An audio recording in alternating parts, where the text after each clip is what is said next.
Jurídica Les Jute. Sí, estimado doctor, estimada moderadora, tenga muy buenas noches. Permítame unos minutos, por favor, para poder realizar la transmisión respectiva. Sí, un momento, por favor. Disculpen los ruidos externos. Unos minutos, Está por favor. bien.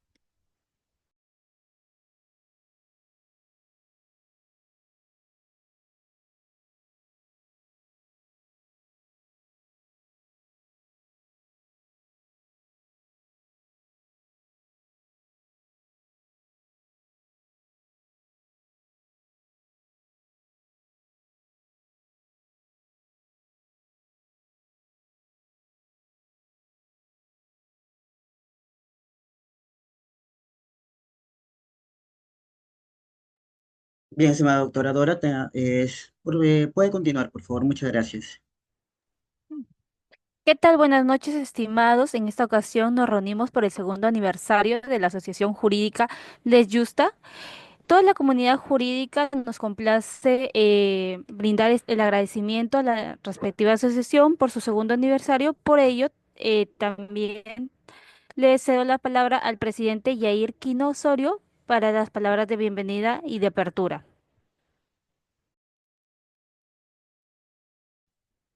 Muchas gracias, doctora Dora, por el pase. Estimado doctor Sergio Emerson, tenga muy buenas noches y a toda la comunidad jurídica que nos acompaña en el día de hoy. Esta semana es una semana muy importante para nosotros, ya que actualmente estamos cumpliendo el segundo año de aniversario de nuestra institución jurídica Lecjusta, lo cual agradezco al doctor Emerson por brindarnos esta ponencia de apertura en nuestra actividad jurídica que nos vamos a desarrollar en esta semana de aniversario, que culmina el día 31 de agosto. Bien, me siento emocionado, bastante emocionado porque ya somos una asociación bien conformada, que estamos con los objetivos bastante claros en la rama del derecho de esta hermosa carrera que estamos aprendiendo y más adelante con la voluntad de Dios, lo mejor de todo, vamos a desempeñar. Y siempre me gusta rescatar y seguir el ejemplo de todos los ponentes que ahora ya están ejerciendo esta hermosa carrera, como en este caso es el doctor Sergio Emerson, y todos los ponentes que nos van a acompañar durante esta semana de aniversario, lo cual la Asociación Jurídica Lectusta celebra a lo grande. Que somos una asociación más que todo, aparte de una asociación, somos una familia con esta semana jurídica que tenemos preparado para cada uno de ustedes con diferentes temas de la rama del derecho. Sin más que decir, agradezco a cada uno de ustedes por el apoyo, el respaldo y a toda nuestra plana docente y al doctor Sergio Emerson por acompañarnos en esta noche con esta primera sesión de aprendizaje. Muchas gracias. Bienvenidos a esta semana jurídica. Muchas gracias, estimado presidente de la asociación, por la bienvenida, la cálida bienvenida y como reitera al doctor Sergio Emerson, creo que el doctor quería dar unas palabras para no interrumpirlo. No, no, básicamente todo bien. Felicitarles en realidad a Les Justa 2 años, el tiempo pasa rapidito y me alegra la verdad que en estos 2 años hayan realizado muchos eventos académicos en beneficio siempre de la comunidad jurídica y que sean muchos años más de forjar siempre el conocimiento jurídico para los estudiantes de derecho y para los abogados. Ya. Muchas gracias, doctor. Igual, para continuar con este ciclo de brevemente de debates y de aportes a la comunidad también jurídica y al conocimiento de nosotros, continuamos con nuestra frase de inicio que es comprender la teoría del delito permite analizar las conductas ilícitas con precisión, asegurando la correcta aplicación del derecho penal y la protección de los derechos fundamentales. En este bloque de probablemente de capacitaciones, nos centramos más en profundizar en los conceptos esenciales de la teoría del delito, fortaleciendo las competencias técnicas y jurídicas de los participantes. Esto con el objetivo de fortalecer el ámbito profesional que caracteriza nuestras sesiones conmemorativas por el aniversario. Le damos nuevamente la bienvenida a nuestra segunda parte, es la sesión conmemorativa, que es la ponencia que abordaremos en el tema de la teoría del delito con la distinguida participación del doctor Sergio Emerson Chávez Panduro. El doctor Sergio, como en su reseña como ponente, es un abogado especialista en Derecho Penal, maestría en Derecho y Ciencias Penales, maestría en Derecho Constitucional por la Universidad Mayor de San Marcos, maestría en Derecho Procesal por la Universidad San Martín de Porres. Por ello le doy pase para que nos brinde su honorable ponencia. Bueno, muchísimas gracias en primer lugar por el pase brindado. Nuevamente mi extensivo saludo a esta gran asociación por Ley Justa, asociación jurídica, por su segundo aniversario de vida institucional. El tema que me toca abordar es un tema que es muy interesante y determinante para la conducta. Finalmente, cuando uno estudia la rama del derecho penal, lo que hay que evidenciar es que determinadas conductas que diariamente se dan, lo que tenemos que ver es si esas conductas que se realizan son delitos, no son delitos, son faltas, son infracciones o no son absolutamente nada. Entonces, para poder determinar ello, hay que tener que saber, dominar y estudiar teoría del delito. Diariamente llegan al Ministerio Público, a la dependencia policial, diferentes denuncias, pero no significa necesariamente que estas denuncias que hayan llegado tengan relevancia de carácter penal. Para ello hay que estudiar naturalmente y evidenciar si de estas denuncias que han llegado, cuántas efectivamente tienen alguna relevancia penal que va a meritar no solamente el procedimiento de investigación es natural, sino finalmente llegar a la sentencia, lógicamente, si es que esta corresponde. Para que esto se evidencie, naturalmente, tenemos que saber y dominar los elementos de la teoría del delito. Ahora, existen varias vertientes, naturalmente, quienes sostienen la vertiente que son bipartitas, tripartitas o pentapartitas. Lo cierto es que nuestro sistema procesal es de una vertiente pentapartita en razón de la existencia de cinco elementos. Pero cuando digo lógicamente cinco elementos es porque abrazas la concepción pentapartita. Los pentapartitas establecen cinco elementos de la teoría del delito. Si tú eres tripartita, solo, no, o no, lógicamente tres, y los bipartitas, dos. Hay algo bastante interesante que se rescata del pensamiento de los tripartitas, porque ellos sostenían que el primer elemento de la teoría del delito, ojo, el primer elemento de la teoría del delito venía a ser la acción. Por eso es que muchos estudiantes de derecho, cuando se le dice cuáles son los elementos de la teoría del delito, dicen la acción. La gran mayoría dice la acción. Pero vamos a ver qué es esa vertiente precisamente de los tripartitas. Los tripartitas entonces entendieron que el primer elemento es la acción, pero lo que previamente a ello dijeron es que resulta siendo necesario estudiar los supuestos de ausencia de acción.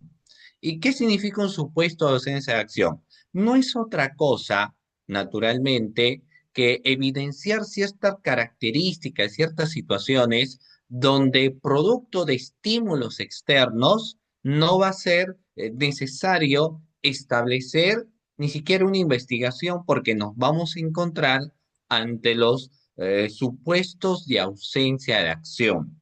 En ese sentido, bajo la corriente de quienes son tripartitas, han establecido un total de tres doctores, tres supuestos de ausencia de acción. Romy Chan y otros ponentes, cuando hablaban, por ejemplo, de quién finalmente comete el delito, se establecía que la fea no comete delito, se decía. ¿No? La fea no comete delito. Entonces uno decía, ¿qué? ¿Cómo es cierto que la fea no comete delito? Lo que pasa es que naturalmente esto estaba relacionado a tres circunstancias o como se establece aquí, tres supuestos donde no va a existir la acción. El primero de ellos, fuerza física irresistible. El segundo, estados de inconsciencia y el tercero, acto reflejo. Reitero nuevamente los tres supuestos de ausencia de acción. ¿Ah? Uno, fuerza física irresistible. Dos, subrayemos ahí, estado de inconsciencia. Y tres, actos reflejos. Ahora, de estos tres supuestos, uno es el que diariamente lo vemos. Porque tanto la fuerza física irresistible, para demostrar ello, tendríamos que someternos, por ejemplo, a una pericia, pero muy pocas veces se ve en cuestiones ya reales fuerza física irresistible y mucho menos actos reflejos. Lo que sí uno suele ver en la práctica son los famosos estados de inconsciencia, sobre todo en un delito que es seguramente abiertamente conocido por cada uno de ustedes, que es la conducción en estado de ebriedad. Conducción en estado de ebriedad, un delito de peligro común, doctores, ¿cierto? Conducción en estado de ebriedad, delito de peligro común. Ustedes saben que la conducción de un vehículo genera naturalmente un riesgo. No, seguramente ustedes tienen vehículo. Conducir un vehículo genera un riesgo. ¿Un riesgo para quién? Un riesgo para los peatones. Porque finalmente yo no sé si estoy frente a un loco del volante. Un riesgo incluso para el propio conductor, porque si uno maneja su vehículo tranquilamente, tú no sabes si el de lado, no sabemos cómo sacó su brevet y puede colisionar, golpearte, o sea, cualquier situación se puede dar. Entonces, finalmente debiera ser un riesgo, pero es un riesgo permitido, es un riesgo tolerado, es un riesgo socialmente aceptado, ¿cierto? Entonces, estamos ante la conducción de un vehículo que es un riesgo aceptado, tolerado por la sociedad. Beber alcohol es un riesgo, pero es un riesgo finalmente aceptado, tolerado por la sociedad, se acepta, todos brindan, que tire la primera piedra quien no haya brindado en su fiesta de promoción, en su fiesta de graduación, ¿cierto? O sea, finalmente en Año Nuevo, en cualquier actividad, pues se toman ahí un brindis con un pisco, etcétera. Entonces, pero ingerir alcohol técnicamente es un riesgo. La ingesta de alcohol es un riesgo, pero viene a ser un riesgo aceptado, un riesgo tolerado, un riesgo permitido, ¿cierto? Cuando nosotros establecemos entonces la conducción del vehículo habiendo ingerido licor, ahí existe un problema, porque ya cuando se unen dos riesgos conocidos como riesgos tolerados o riesgos aceptados, dan pase a un riesgo no aceptado. Porque una persona sí podría ingerir licor y no sucede absolutamente nada, ¿cierto? Ingiere licor y todo tranquilo, todo bien. Una persona conduce el vehículo y todo bien, ¿cierto? Pero si se juntan los dos, conducir un vehículo habiendo ingerido licor, esto da pase a un riesgo no aceptado, un riesgo no tolerado, un riesgo no permitido, y ese sí tiene relevancia de carácter penal porque nos encontraremos ante el delito de conducción en estado de ebriedad o drogadicción. Claro, entonces, ahora, ustedes saben que en el caso del delito de conducción en estado de ebriedad, existe una famosa tabla de alcoholemia. La tabla de alcoholemia, estimados participantes, recordarán ustedes que tiene un total de 5 periodos, ¿cierto? Hablo de la tabla de alcoholemia. La tabla de alcoholemia tiene 5 periodos, periodos o estadios, como prefieras llamar. Un primer estadio es lógicamente la sobriedad. La persona se encuentra sobria. Cuando decimos sobria, está sana, obviamente.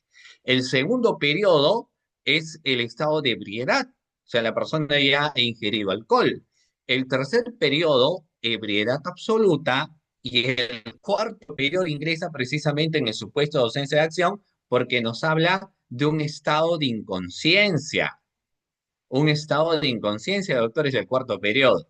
Y el quinto periodo, por lo menos en un contexto teórico, una persona no podría llegar al quinto periodo porque es el coma etílico, ¿no? Entonces, algo bastante interesante que nosotros tendríamos que ver aquí.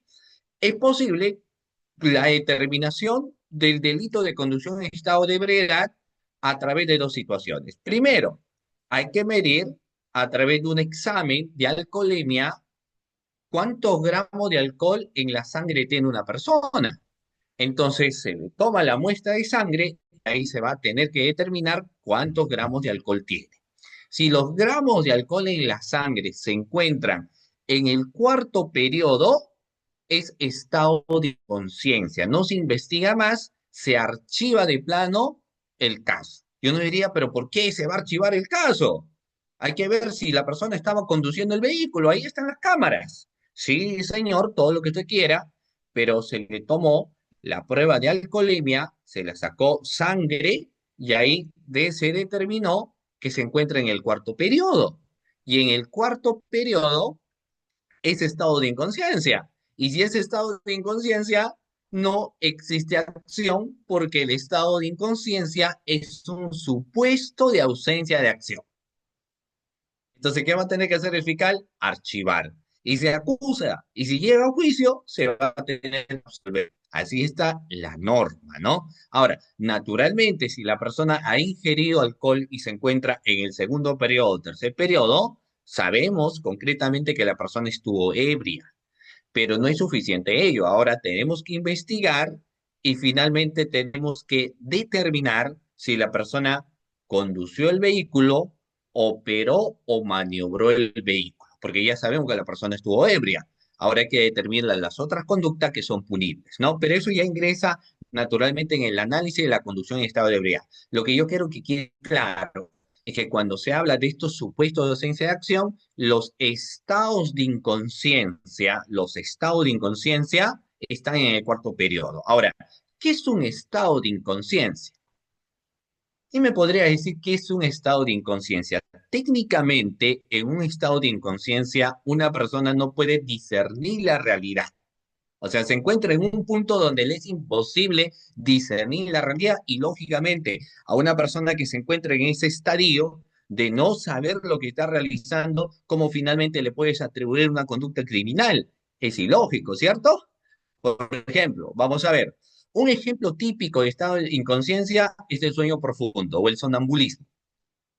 Entonces, sueño profundo, sonambulismo, la persona, por ejemplo, no sabe lo que está haciendo. O sea, realiza movimientos corpóreos, pero no es consciente de lo que está realizando. Ese es un típico caso de estado de inconsciencia, ¿ya? El sueño profundo, el sonambulismo. La hipnosis en quienes creen, lógicamente, que alguien te puede dormir y puede hacer ciertas cosas con las manos, finalmente con el objetivo de generarte hipnosis, ¿no? Hipnotizarte. Pero bueno. Entonces, ese es un ejemplo claro de un estado de inconsciencia. El legislador dijo, lo que vamos a ver es que para establecer estado de inconsciencia tendríamos que señalar cuánto la persona ha consumido alcohol, y ya lo tenemos a través de la tabla de alcoholemia, y lo otro, la situación de haber ingerido algún tipo de sustancia psicotrópica, llámese en este caso droga. Es decir, serán las dos situaciones finalmente para advertir esta situación de estado de inconsciencia, ¿correcto? Muy bien. Dicho esto, ahora vamos a pasar, pero ¿qué sucede si existe un supuesto de ausencia de acción? Entonces tendremos que materializarnos en el primer elemento de la teoría del delito, que en este caso ya dejamos de lado a los tripartitas y nos centramos en los pentapartitas, y es que los pentapartitas como ojo, estoy hablando de los pentapartitas, subraya, la nota, lo si deseas, los pentapartitas han establecido como primer elemento de la teoría del delito la conducta. Primer elemento, la conducta. Esa conducta tiene dos cachitos, dos aristas, ¿ya? La acción y la omisión, separados. Cuando establecemos la acción, siempre vamos a analizar movimiento corpóreo. Y todos nosotros realizamos movimientos, pero esos movimientos podrían generar lesiones a un bien jurídico tutelado. Por ejemplo, cuando una persona coge un arma y dispara. El coger un arma ya es un movimiento, el apretar el gatillo ya es un movimiento, que salga la bala, la pistola y nosotros maniobramos, es un movimiento corpóreo. En el caso de los delitos contra el patrimonio, ves un objeto en un lugar, ¿no? Vemos un objeto en un lugar, digamos aquí, entonces el movimiento corpóreo consiste en tener en mi poder, porque si yo cojo es movimiento corpóreo, lo tengo en mi poder y me voy del lugar, es movimiento corpóreo. Entonces, la responsabilidad por una acción siempre está relacionado al movimiento corpóreo. Todos realizamos movimiento corpóreo, a menos que tenga la persona naturalmente algún tipo de condición física, como una parálisis, por ejemplo, ¿no? Pero si no es el caso, Entonces siempre vamos a realizar movimientos corpóreos en la conducta, movimientos corpóreos de la acción. Las personas realizan eso, ¿correcto? Muy bien. Establecido esa situación del movimiento corpóreo, esa acción se va a analizar también a través de una teoría muy interesante que yo les invito en todo caso a profundizar más, que es la famosa teoría del dominio del hecho. ¿Han escuchado ustedes hablar de dicha teoría? Pregunta, porque existen dos grandes teorías relacionadas a la conducta o al comportamiento. Teoría del dominio del hecho y teoría de infracción del deber. La teoría del dominio del hecho está relacionado a los delitos comunes o a los delitos de propia mano. Y la teoría de infracción del deber está relacionado básicamente a quienes lo cometen, pero estas personas que cometen ello tienen una condición especial o especialísima, es decir, funcionarios o servidores. Claro, la típica situación de los casos, digamos, de corrupción de funcionarios. Pero bueno, vuelvo al tema de la acción. La acción, entonces, yo tendré que estudiarlo siempre a través de esa gran teoría que es el dominio del hecho. Y algo bastante interesante que me establece el dominio del hecho es respecto precisamente a la autoría y participación.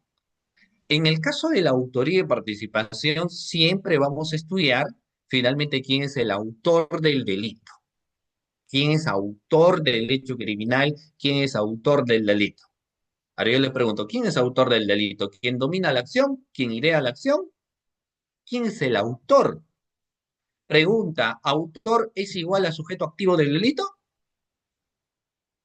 Ya, son cuestiones que ahí lo planteo en todo caso como interrogante. Pero bueno, volviendo al punto. Bajo el contexto de la teoría del dominio del hecho, cuando establecemos básicamente el comportamiento de quien es el sujeto activo del delito, lo realiza a través de tres tipos de autoría. Una primera autoría, que es sencillamente lo que establece el Código Procesal Penal, autoría nada más, ¿no? Es autoría. Luego tenemos autor mediato, o el hombre de atrás, o autor intelectual, como prefieres llamarlo. Y luego tenemos los comportamientos en conjunto, que no son otra cosa que los coautores del delito. Entonces, si empezamos a estudiar, por ejemplo, esa tipología de autoría a través del dominio del hecho, autor directo, autor mediato y coautores. Resumimos brevemente, ¿no? El autor directo es finalmente quien idea la realización del hecho criminal y lo ejecuta. Pablito piensa en matar y mata. Pablito piensa en robar y roba. Lo idea, lo planifica y lo ejecuta, lo realiza. Ese es el primer tipo de autoría, que es sencillamente esto, autoría, pero algunos textos lo llaman como autor directo del delito. Entonces, quien idea y lo realiza, es el autor directo. En cambio, el autor mediato utiliza instrumentos, instrumentaliza otras conductas. Naturalmente, los instrumentos no tienen conocimiento que lo que finalmente están desarrollando es una conducta contraria, no, porque su comportamiento está siendo instrumentalizado, ¿no? El típico caso de dar una orden o finalmente engañar. Las cuestiones en teoría nos ponen el típico caso de que el cocinero en una sopa pone veneno y le da pues al mozo, el mozo es el que sirve la sopa, el comensal lo toma y finalmente termina falleciendo. Entonces, el que desarrolló técnicamente todo este dominio de comportamiento, de llevar la sopa, de entregar al comensal, es el que tuvo el dominio de la acción final. Pero él desconocía, por ejemplo, que el contenido de la sopa tenía pues una sustancia que le iba a quitar la vida. Entonces, esa situación que yo les hago mención evidencia a un autor mediato porque en el caso del autor mediato, ¿no? O el hombre de atrás, no realiza el dominio de la acción, sino es quien da la orden, es quien planifica la realización del hecho criminal.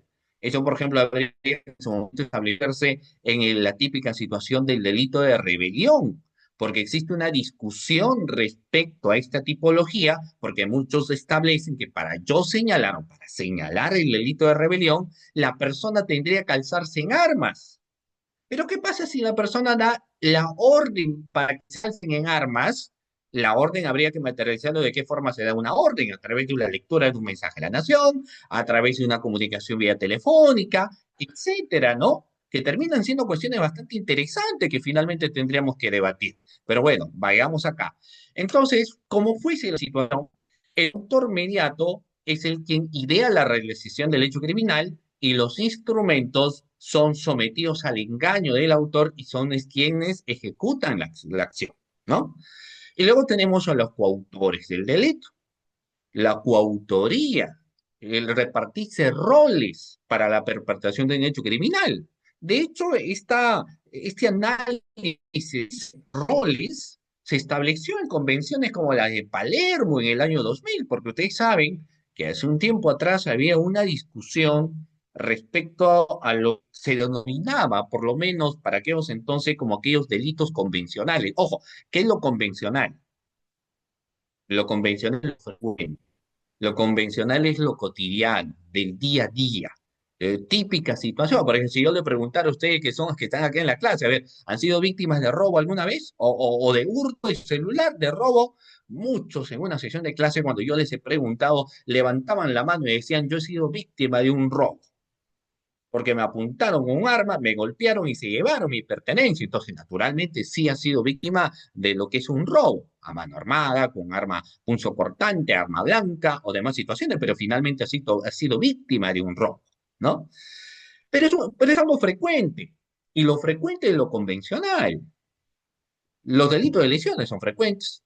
¿Correcto? Los hurtos son frecuentes, los robos son frecuentes, lamentablemente el delito contra la libertad sexual como el acoso se vuelve frecuente, el delito de violación se vuelve frecuente, entonces son delitos considerados frecuentes. En el año 2000 se dijo, un momentito, pero estamos enfrentándonos a situaciones donde los que cometen el hecho delictivo no solamente vienen a ser una persona ni dos personas, sino tenemos un grupo de personas que están cometiendo ciertos delitos, un grupo de personas que van cometiendo ciertos delitos. Y para aquellos entonces se debatió, se discutió mucho respecto a lo que venía a ser la Convención de Palermo. Ya, obviamente, la Convención de Palermo se discutió, se debatió en lo que viene a ser, en este caso, el año 2000, cuando se estableció finalmente el concepto de aquellos entonces, lo que venía a ser organización criminal, y se estableció fundamentalmente el cumplimiento de los roles que se tenían para aquellos entonces, quienes se perpetraban en la comisión de ciertos hechos delictivos. Pero como fuese la situación, recordemos que tanto en organización criminal o en banda delictiva, no lo cometen pues una sola persona. En el caso del número mínimo de integrantes de lo que viene a ser una organización criminal, tenemos de tres a más, ¿correcto? Número mínimo de tres al infinito. En el caso de organización criminal. En el caso de una banda delictiva o banda criminal, si prefiere llamarlo de esa manera, el número mínimo de sus integrantes son dos. Dos y pueden ser más. Puede ser un grupo de personas de siete, ocho, nueve, que finalmente terminan siendo banda delictiva. Ya, como fuese la situación, todos todos estos cumplen roles. Todos ellos cumplen roles. Entonces, las cuestiones de los roles en la conducta delictiva devienen en un accionar denominado la coautoría. Por eso es que existen estos tres tipos de autoría, pues cierto, autor directo, autor mediato y los coautores, que son lo que estamos hablando, los que realizan comportamientos en conjunto, son los coautores, señores, esos son los coautores, y así se va determinando, ¿no? Pero bueno, casi siempre todo este tipo de reproche de la conducta se da a través de la acción. No obstante, existe naturalmente también el reproche penal que se da a través de la omisión. Ahora, la omisión es la contrapartida naturalmente a lo que viene a ser la acción, porque ¿qué es la omisión? Si la acción es la realización de la conducta, es el movimiento corpóreo, es realizar algo, es manifestarse, desplazarse, lo que fuese, eso es el movimiento corpóreo de la conducta, de la acción, etcétera. La omisión es dejar de hacer algo.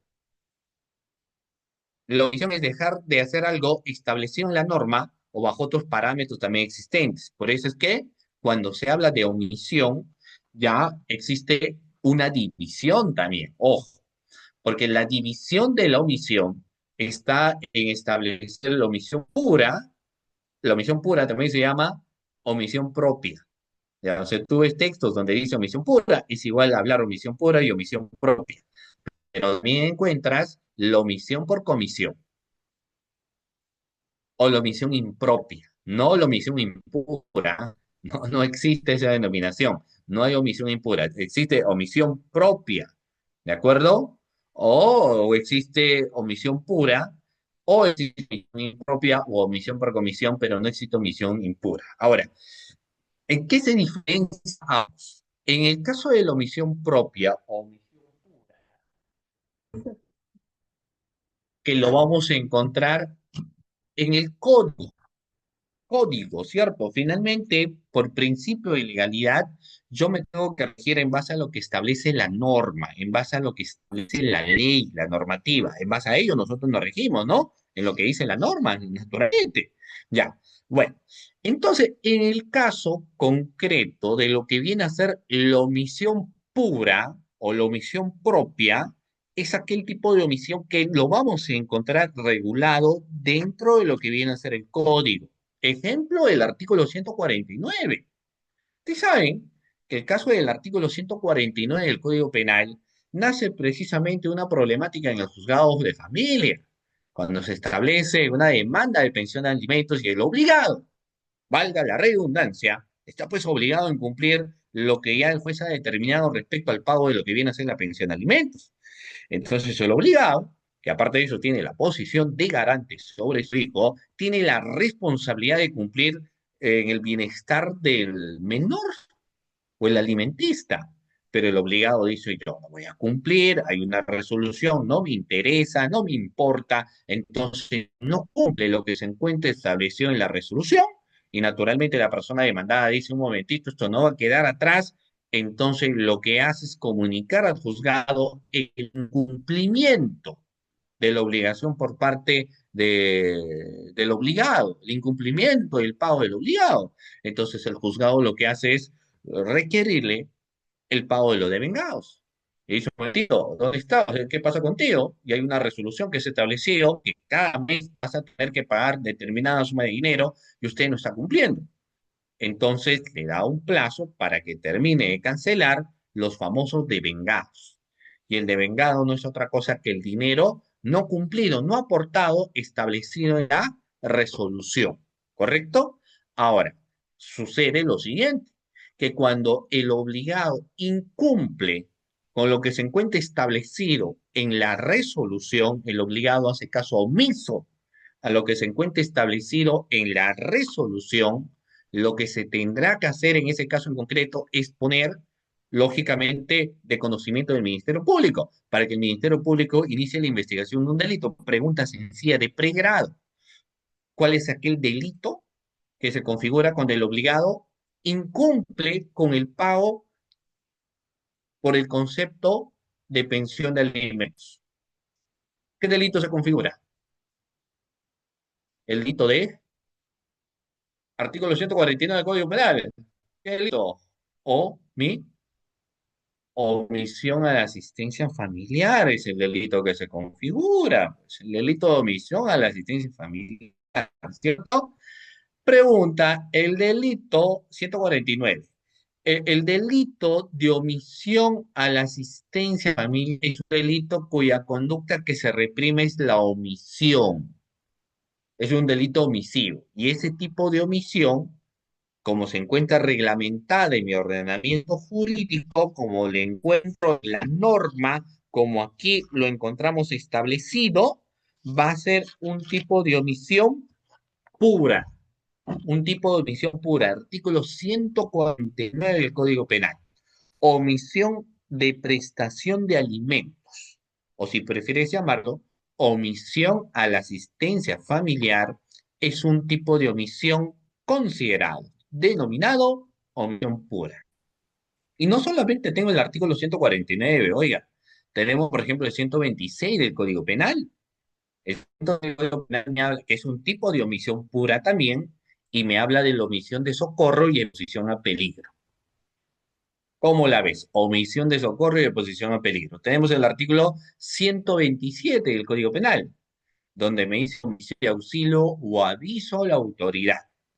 Eso viene a ser también otro tipo de omisión regular en el ordenamiento jurídico. Entonces, todos los tres que acabo de señalar, el 149, El 127 y el 126 del Código Penal son tipos de omisión pura. ¿Y por qué? Porque son conductas omisivas establecidas, reguladas en la norma.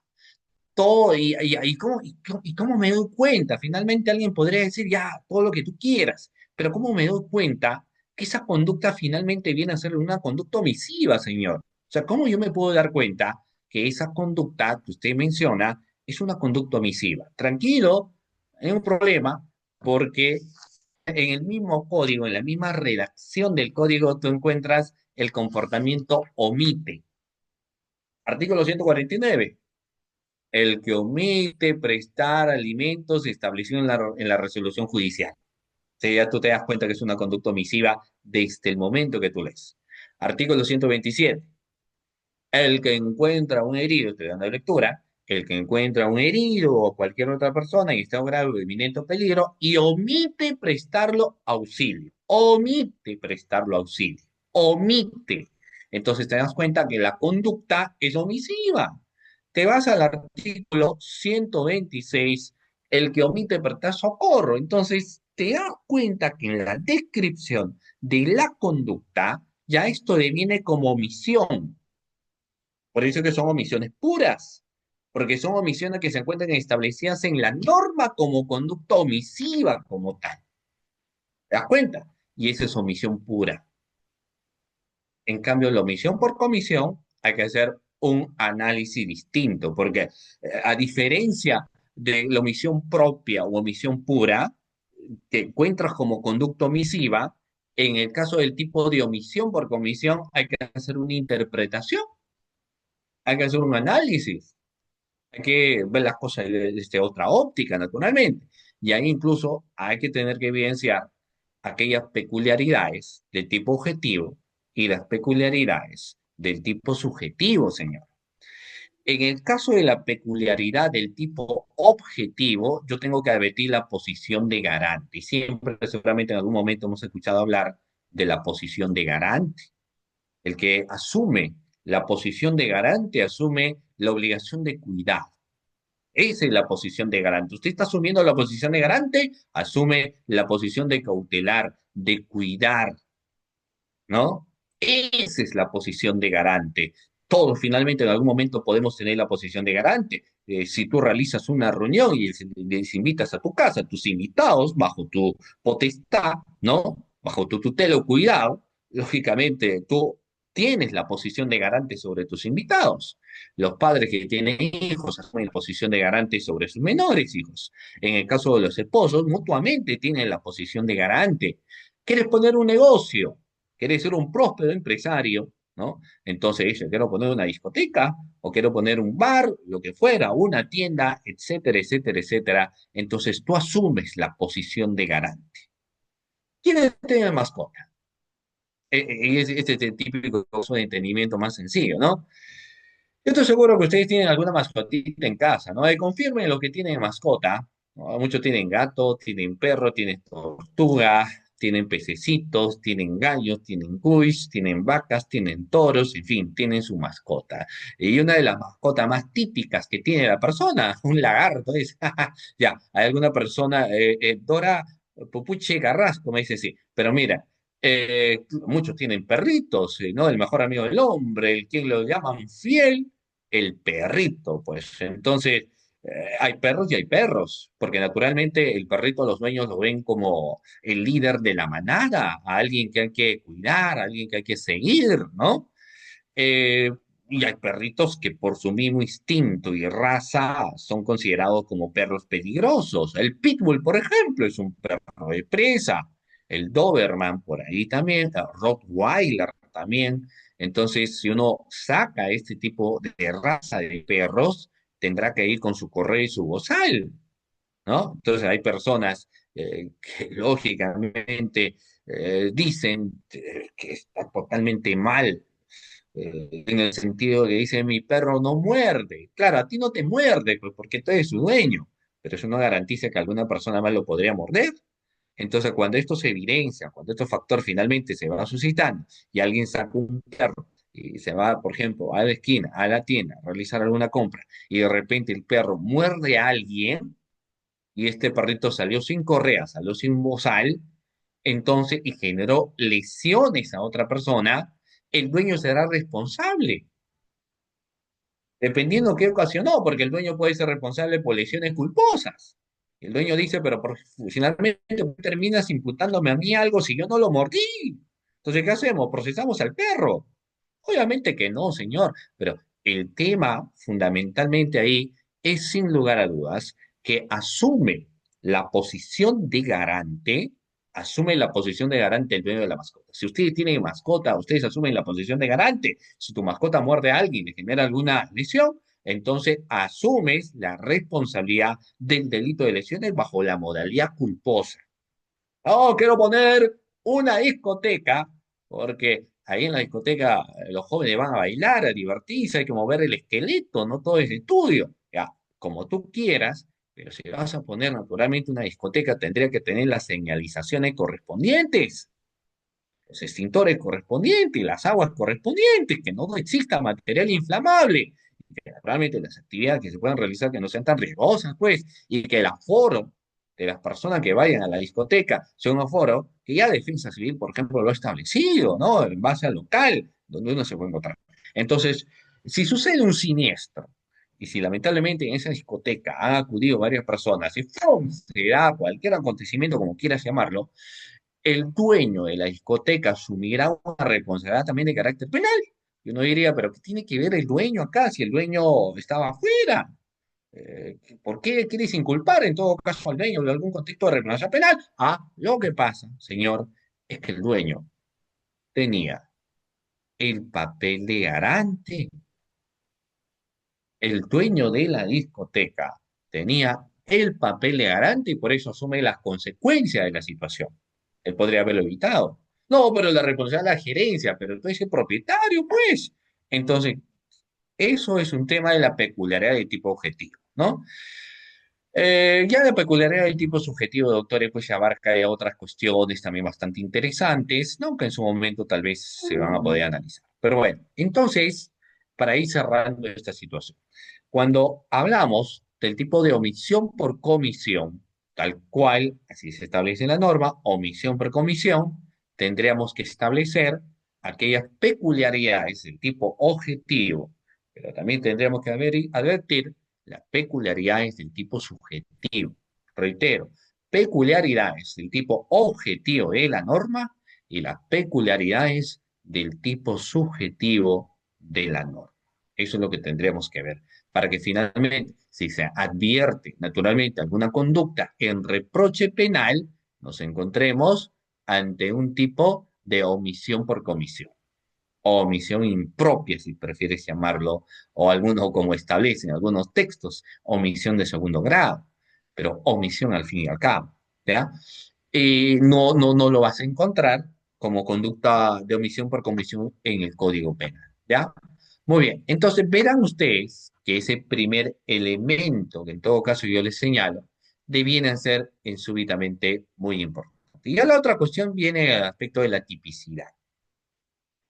La tipicidad también es muy importante porque en el caso de la tipicidad no es otra cosa que subsumir la conducta de un tipo penal. O sea, si finalmente te vamos a iniciar la investigación contra una persona, al margen de lo que el fiscal se establece que necesita un indicio, duda razonable de la presunta comisión del hecho criminal, pero finalmente habría que determinar si esa conducta delictiva se subsume o no dentro del código.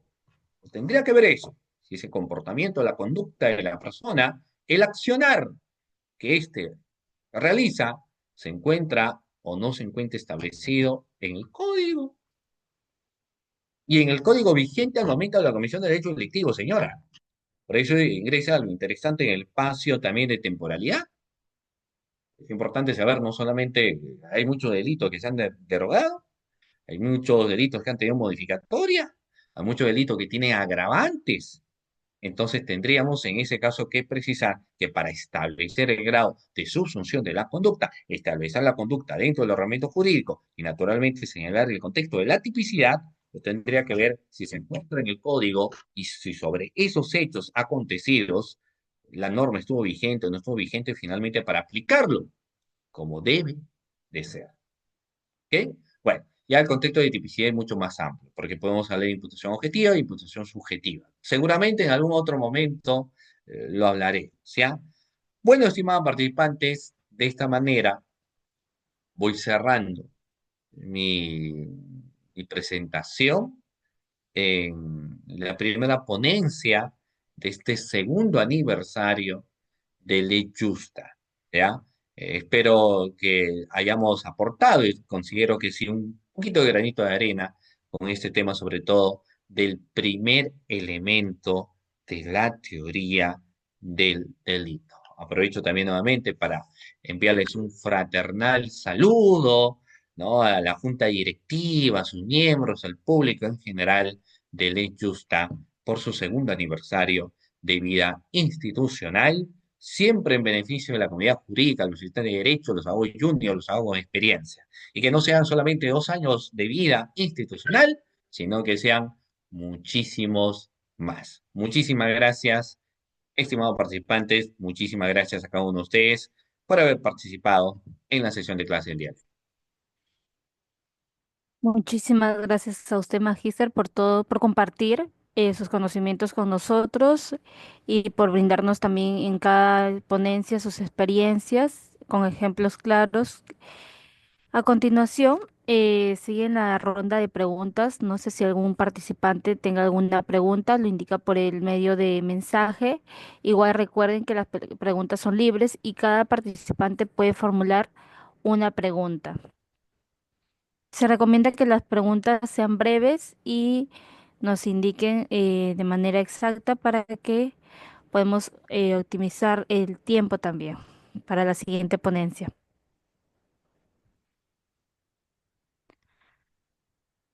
A ver, mm, ya, doctor, nos preguntan de cómo se elimina la tipicidad. No Bueno, tiene nombre. no, es que en realidad no hay una eliminación de la tipicidad, ¿no? Finalmente, la única forma en donde señalar que si hay un determinado hecho que se suscita, por ejemplo, en este año 2025, imaginemos sobre un delito que hace un tiempo atrás sí se regulaba, pero que ahora lo han derogado, entonces es la única situación donde uno podría decir cómo encajo la conducta si finalmente no se encuentra en la norma. Hay situaciones donde quieren acusar o quieren denunciar al alcalde porque el alcalde es un creído, el alcalde es una persona que no saluda. Y dicen, por eso hay que tener que procesarlo, pero finalmente el no saludar no se encuentra regulado acá dentro de la norma. O incluso en las cuestiones de la infidelidad, ¿no? Los engaños que pueden dar, al margen de las responsabilidades dentro del matrimonio en el Código Civil, pero penalmente, pues, que te rompan el corazón, por ejemplo, no es un delito. Entonces, si no lo encontramos regulado dentro de lo que viene a ser la norma, finalmente son atípicas. Ya otra situación distinta es que cuando ya se llega a la sentencia y hay otros factores que se archiva el caso, ahí es diferente. ¿Ya? Muy bien. Acá nos dice si se puede aplicar tipicidad de manera retroactiva. Eh, no, lo que pasa es que se aplica el tipo penal vigente al momento de los hechos. Si este año denuncia delito de colusión este año, pero de hechos que se han suscitado en el año 2021 o a inicio del año 2021, si la memoria no me falla, en los primeros 6 meses del año 2021 hubo una modificatoria a los delitos contra la administración pública. Entonces, desde el 2021, de mitad de año, tenemos naturalmente unos nuevos delitos contra la administración pública que tienen mayores agravantes. Entonces, si este año 2025 me denuncian unos hechos que se han suscitado al inicio del año 2021, no será la norma vigente, sino será la norma vigente al momento de la comisión del delito. Eso es lo que se aplica, ¿ya? Eso es lo que se aplica, ¿ya? Quizá por ahí alguien lo puede decir retroactiva, pero es finalmente la aplicación al momento de la comisión del delito. Mm. Muchas gracias a usted. Ahorita justo el presidente va a proyectar el certificado. Le agradecemos la participación y sabemos que usted va a seguir participando o va a seguir previamente con la asociación para brindar nuevas charlas, nuevas ponencias y fortalecer los conocimientos de manera mutua y continua. En esta ocasión procedo a leer el certificado. La Asociación Jurídica Les Justa le brinda el certificado en aprecios al doctor Sergio Emerson Chávez Panduro por su participación en calidad de ponente en el evento denominado Ponencia Magistral con el tema Teoría del Delito, organizado por la Asociación Jurídica Les Justa en instrucción en desarrollo de la Semana Jurídica, conmemorando el segundo aniversario institucional, evento realizado el día 25 de agosto por medio de la plataforma Zoom. Lo firma el magíster Franco Renato y el doctor Andrés Yair Quino Osorio, presidente de la asociación.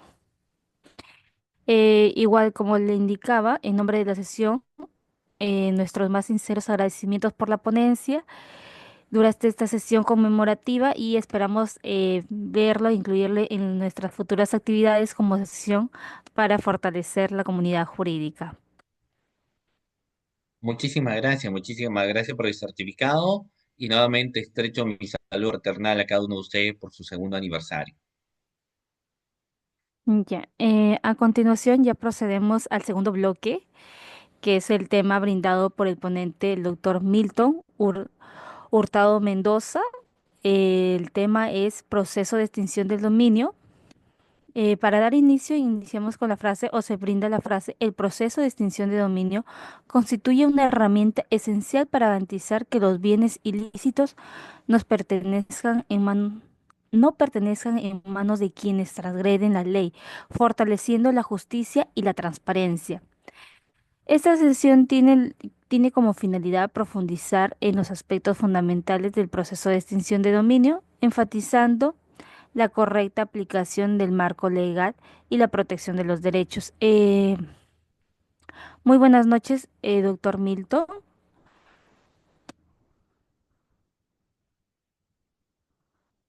Sí, estimada amiga Dora, en unos minutos ya está ingresando el doctor Milton. Agradecemos la participación del doctor Sergio Emerson. Ya está ingresando nuestro ponente a sala. Vamos a esperar unos minutos para que pueda ingresar, por favor. Muchas gracias. Ya, está bien.